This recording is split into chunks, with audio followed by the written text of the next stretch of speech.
Chapter 22. We have special guests today. The sound of rain drumming on the roof of our house gently pulls me toward consciousness. I fight to return to sleep though, wrapped in a warm cocoon of blankets, safe at home. I'm vaguely aware that my head aches. Possibly I have the flu, and this is why I'm allowed to stay in bed even though I can tell I've been asleep a long time. My mother's hand strokes my cheek and I don't push it away as I would in wakefulness, never wanting her to know how much I crave that gentle touch. How much I miss her, even though I still don't trust her. Then there's a voice, the wrong voice, not my mother's, and I'm scared. Katniss, it says. Katniss, can you hear me? My eyes open and the sense of security vanishes. I'm not home, not with my mother. I'm in a dim, chilly cave, my bare feet freezing despite the cover, the air tainted with the unmistakable smell of blood. The haggard, pale face of a boy slides into view, and after an initial jolt of alarm, I feel better. Peeta. Hey, he says, good to see your eyes again. How long have I been out, I ask. Not sure. I woke up yesterday evening and you were lying next to me in a very scary pool of blood, he says. I think it stopped finally, but I wouldn't sit up or anything. I gingerly lift my hand to my head and find it bandaged. This simple gesture leaves me weak and dizzy. Peeta holds a bottle to my lips and I drink thirstily. You're better, I say. Much better. Whatever you shot into my arm did the trick, he says. By this morning, almost all the swelling in my leg was gone. He doesn't seem angry about my tricking him, drugging him, and running off to the feast. Maybe I'm just too beat up and I'll hear about it later when I'm stronger, but for the moment, he's all gentleness. Did you eat, I ask. I'm sorry to say I gobbled down 3 pieces of that grouse thing before I realized it might have to last a while. Don't worry, I'm back on a strict diet, he says. No, it's good, you need to eat. I'll go hunting soon, I say. Not too soon, alright, he says. You just let me take care of you for a while. I don't really seem to have much choice. Peeta feeds me bites of grusling and raisins and makes me drink plenty of water. He rubs some warmth back into my feet and wraps them in his jacket before tucking the sleeping bag back up around my chin. I really like this. I like that Katniss kept taking care of Peeta in the previous chapters, and now it's Peeta's turn to take care of Katniss, no? Your boots and socks are still damp and the weather's not helping much, he says. There's a clap of thunder and I see lightning electrify the sky through an opening in the rocks. Rain drips through several holes in the ceiling. But Peeta has built a sort of canopy over my head and upper body by wedging the square of plastic into the rocks above me. I wonder what brought on the storm. I mean, who's the target, says Peeta. Cato and Thresh, I say without thinking. Foxface will be in her den somewhere, and Clove, she cut me and then my voice trails off. I know Clove's dead. I saw it in the sky last night, he says. Did you kill her? No. Thresh broke her skull with a rock, I say. Lucky he didn't catch you too, says Peeta. The memory of the feast returns full force and I feel sick. He did, but he let me go. Then, of course, I have to tell him about things I've kept to myself because he was too sick to ask and I wasn't ready to relive anyway. Like the explosion and my ear and Roose dying and the boy from District 1 and the bread, all of which leads to what happened with Thresh and how he was paying off a debt of sorts. He let you go because he didn't want to owe you anything, asks Peeta in disbelief. Yes, I don't expect you to understand it. You've always had enough, but if you'd lived in the seam, I wouldn't have to explain, I say. And don't try, obviously I'm too dim to get it, he says. It's like the bread, how I never seem to get over owing you for that, I say. The bread? What, from when we were kids, he says. I think we can let that go. I mean, you just brought me back from the dead. But you didn't know me. We had never even spoken. Besides, it's the first gift that's always the hardest to pay back. I wouldn't even have been here to do I wouldn't even have been here to do it if you hadn't helped me then, I say. Why did you, anyway? Why? You know why, Peeta says. Oh, you know why, Katniss. I give my head a slight painful shake. Haymitch said he would take a lot of convincing. Haymitch, I ask, what's he got to do with it? Nothing, Peeta says. So Cato and Thresh, huh? I guess it's too much to hope that they'll simultaneously destroy each other. But the thought only upsets me. I think we would like Thresh. I think he'd be our friend back in District 12, I say. Then let's hope Kato kills him so we don't have to, says Pita grimly. I don't want Kato to kill Thresh at all. I don't want anyone else to die. But this is absolutely not the kind of thing that victors go around saying in the arena. Despite my best efforts, I can feel tears starting to pool in my eyes. Pita looks at me in concern. What is it? Are you in a lot of pain? I give him another answer, because it is equally true but can be taken as a brief moment of weakness instead of a terminal one. I want to go home, Pita, I say, plaintively, like a small child. You will, I promise, he says, and bends over to give me a kiss. I want to go home now, I say. Tell you what, you go back to sleep and dream of home, and you'll be there for real before you know it, he says. Okay? Okay, I whisper. Wake me if you need me to keep watch. I'm good and rested, thanks to you and Hamish.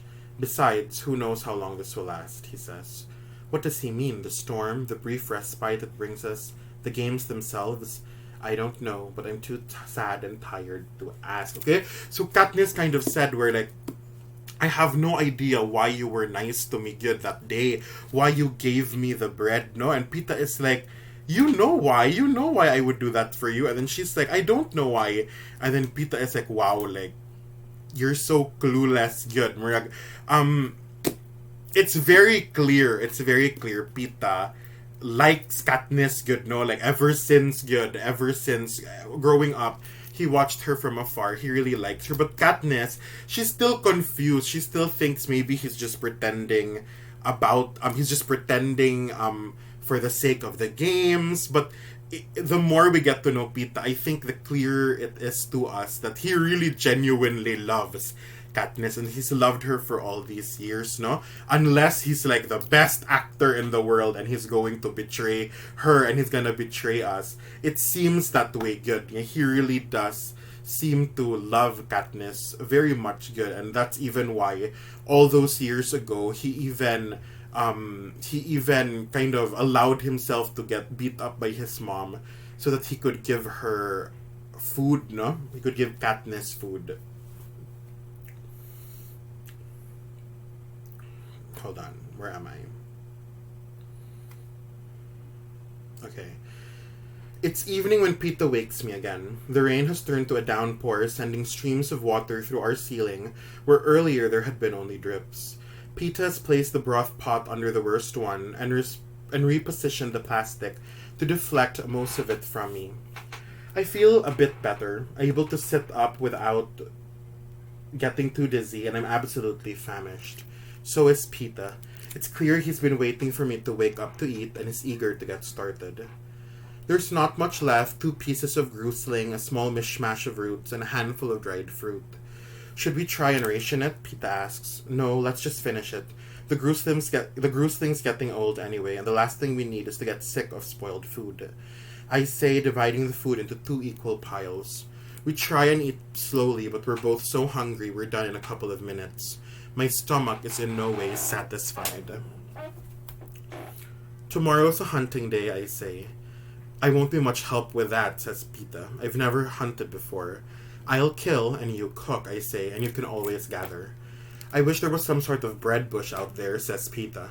The bread they sent me from District 11 was still warm, I say with a sigh. Here, chew these. I hand him a couple of mint leaves and pop a few in my own mouth. It's hard to even see the projection in the sky, but it's clear enough to know that there were no more deaths today. So Kato and Thresh haven't had it out yet. Where did Thresh go? I mean, what's on the far side of the circle, I ask Pita. A field. As far as you can see, it's full of grasses as high as my shoulders. I don't know, maybe some of them are green. There are patches of different colors, but there are no paths, says Pita. I bet some of them are green. I bet Thresh knows which ones too, I say. Did you go in there? No, nobody really wanted to track Thresh down in the grass. It has a sinister feeling to it. Every time I look at that field, all I can think of are hidden things, snakes and rabid animals, and quicksand, Pita says. There could be anything in there. I don't say so, but Pita's words reminds me of the warnings they give us about not going beyond the fence in District 12. I can't help for a moment comparing him with Gale, who would see that field as a potential source of food as well as a threat. Thresh certainly did. It's not that Pita's soft exactly, and he's proved he's not a coward, There are things you don't question too much, I guess, when your home always smells like baking bread, whereas Gail questions everything. What would Pita think of the irreverent banter that passes between us as we break the law each day? Would it shock him? The things we say about Pan Am, Gail's tirades against the capital? Maybe there is a bread bush in that field, I say. Maybe that's why Thresh looks better fed now than when we started the games. Either that or he's got very generous sponsors, says Pita. I wonder what we'd have to do to get Hamish to send us some bread. I raise my eyebrows before I remember he doesn't know about the message Hamish sent us a couple of nights ago. 1 kiss equals 1 pot of broth. It's not the sort of thing I can blurt out either. To say my thoughts aloud would be tipping off the audience that the romance has been fabricated to play on their sympathies, and that would result in no food at all. Somehow, believably, I've got to get things back on track. Something simple to start with, I reach out and take his hand. Well, he probably used up a lot of resources helping me knock you out, I say mischievously. Yeah, about that, says Pita, entwining his fingers in mine. Don't try something like that again. Or what, I ask. Or he can't think of anything good. Just give me a minute.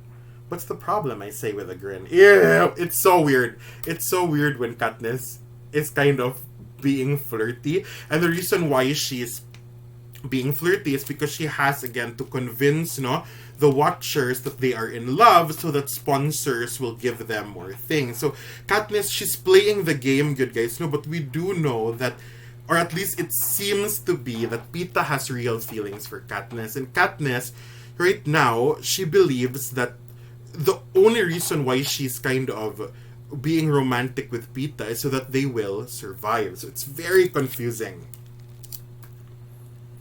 What's the problem, I say with a grin. The problem is we're both still alive, which only reinforces the idea in your mind that you did the right thing, says Pita. I did do the right thing, I say.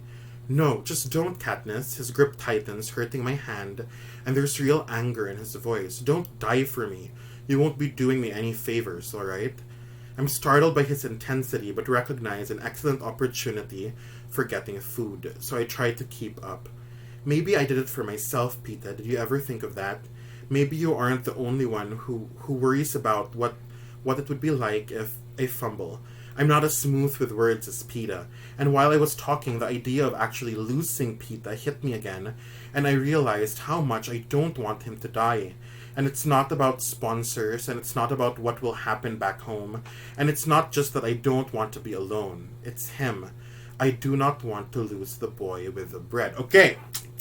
Alright, so Katniss, she's trying to pretend for the cameras like she has romantic feelings for Pita, but then when she's actually pretending, she starts to get confused, and she starts to think that, you know what, I really don't want Pita to get hurt. I really want him to survive. I really can't imagine losing him, no? So she really is also getting confused whether she's just pretending or whether her feelings for Pita are becoming real already. If what, Katniss, he says softly. I wish I could pull the shutters closed, blocking out this moment from the prying eyes of Pan Am, even if it means losing food. Whatever I'm feeling, it's no one's business but mine. That's exactly the kind of topic Hamish told me to steer clear of, I say evasively, although Hamish never said anything of the kind.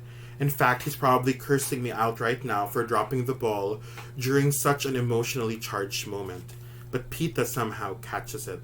Then I'll just have to fill in the blanks myself, he says, and moves in to me. Okay, and then, in the next paragraph, Pita kisses Katniss. Okay, he kisses Katniss. Again, whenever we come across a scene like this, just skip it. Let's not put so much weight on it. But he does kiss Katniss, okay? And it's not just for sponsors. It's, again, because I really do think Pita has romantic feelings for Katniss. Good. I do get a second kiss, but it's just a light one on the tip of my nose because Pita's been distracted. I think your wound is bleeding again. Come on, lie down. It's bedtime anyway, he says. My socks are dry enough to wear now. I make Pita put his jacket back on. The damp cold seems to cut right down to my bones, so he must be half frozen. I insist on taking the first watch too, although neither of us think it's likely anyone will come in this weather. But he won't agree unless I'm in the bag too, and I'm shivering so hard that it's pointless to object. In stark contrast to 2 nights ago when I felt Pita was a million miles away, I'm struck by his immediacy now. As we settle in, he pulls my head down to use his arm as a pillow. The other rests protectively over me, even when he goes to sleep. No one has held me like this in such a long time. Since my father died and I stopped trusting my mother, no one else's arms have made me feel this safe. Kilig. That's nice. So, murag, they have good to share a sleeping bag because they're very, very cold. And Pita kind of wraps his arms around her protectively. And Katniss said, like, this is the first time in a long time that anyone has made her feel protected. No, I like that line. No one has held me like this in such a long time. Since my father died and I stopped trusting my mother, no one else's arms have made me feel this safe. That's a very nice line. With the aid of the glasses, I lie watching the drips of water splatter on the clave floor. Rhythmic and lulling, several times, I drift off briefly and then snap awake, guilty and angry with myself. After 3 or 4 hours, I can't help it. I have to rouse Pita because I can't keep my eyes open. He doesn't seem to mind. Tomorrow, when it's dry, I'll find us a place so high in the trees we can both sleep in peace. I promise as I drift off. But tomorrow is no better in terms of weather. The deluge continues as if the game makers are intent on washing us all away. The thunder so powerful it seems to shake the ground. Pita's considering heading out anyway to scavenge for food, but I tell him in this storm it would be pointless. He won't be able to see 3 feet in front of his face, and he'll only end up getting soaked to the skin for his troubles. He knows I'm right, but the gnawing in our stomachs is becoming painful. The day drags on, turning into evening, and there's no break in the weather. Haymitch is our only hope, but nothing is forthcoming, either from lack of money, everything will cost an exorbitant amount, or because he's dissatisfied with our performance. Probably the latter.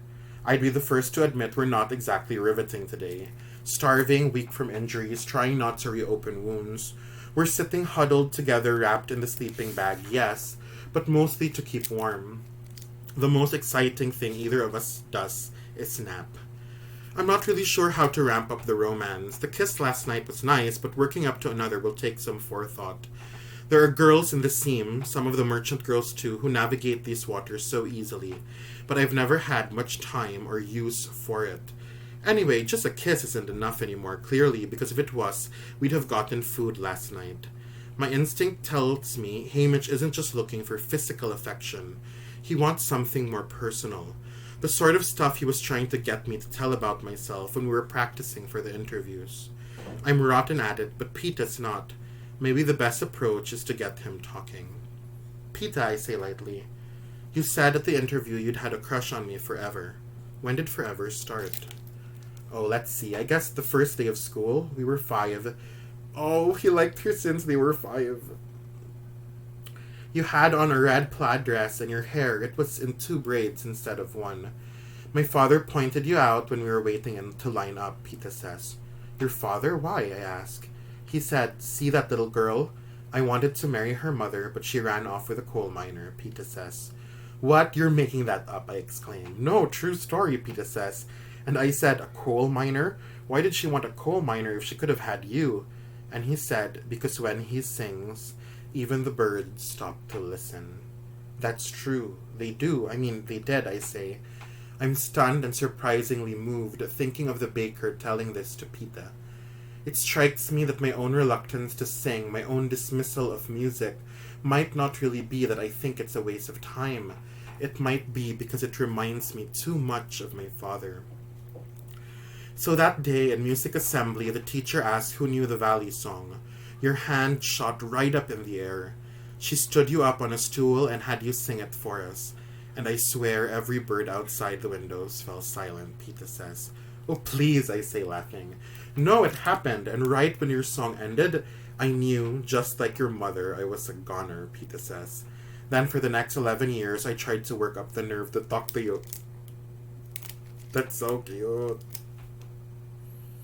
Really, Pita just has to talk and sponsors come pouring in. Even us as readers, like even him just talking about when he first Katniss, it's so wholesome and cute and I would sponsor them if I were in the capital. Without success, I add. Then for the next 11 years, I tried to work up the nerve to talk to you. Without success, I add. Without success. So, in a way, my name being drawn in the reaping was a real piece of luck, says Pita. For a moment, I'm almost foolishly happy, and then confusion sweeps over me. Because we're supposed to be making up this stuff, playing at being in love, not actually being in love. But Pita's story has a ring of truth to it. That part about my father and the birds, and I did sing the first day of school, although I don't remember the song, and that red plaid dress. There was one, a hand-me-down to Prim, that got washed to rags after my father's death. It would explain another thing, too. Why Pita took a beating to give me the bread on that awful hollow day. So if those details are true, could it all be true? You have a remarkable memory, I say haltingly. I remember everything about you, says Pita. Oh, cheesy, but kinda cute. Tucking a loose strand of hair behind my ear. You're the one who wasn't paying attention. I am now, I say. Well, I don't have much competition here, he says. I want to draw away to close those shutters again, but I know I can't. It's as if I can hear Hamish whispering in my ear. Say it, say it. I swallow hard and get the words out.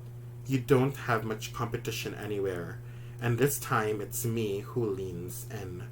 Our lips have just barely touched when the clunk outside makes us jump. My bow comes up, the arrow ready to fly, but there's no other sound. Pita peers through the rocks and then gives a whoop. Before I can stop him, he's out in the rain, then handing something into me.